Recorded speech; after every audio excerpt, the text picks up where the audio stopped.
সকলকে আবারও স্বাগত আমাদের সহজ পাঠে গুরুজি ইউটিউব চ্যানেলে। আমি শুভজিৎ দাস, তোমাদের রাজা স্যার। বেশ, তোমরা তো অনেক ম্যাথ করলে।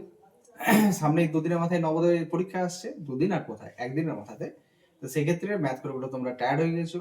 রিজনিং তো এতক্ষণে অনেক ভালোই করছো, প্র্যাকটিস করতেও পারছো, তোমাদেরকে ওএমআর শিট দেখিয়ে দিয়েছি। আজকে চলো সহজ করে আমরা পড়াই বাংলা। বাংলাতে আমরা 5টা অনুচ্ছেদ দিচ্ছি, যেমন তোমাদের পরীক্ষায় থাকে, এবং সেটা বিভিন্ন জায়গা থেকে তুলে আনা বাংলা। তো তোমরা সেই বাংলার সেটটা প্র্যাকটিস করো। তোমাদেরকে একই রকম ভাবে আবার পিডিএফটা প্রোভাইড করে দিচ্ছি, উত্তরটাও আজকেই পেয়ে যাবে তোমরা।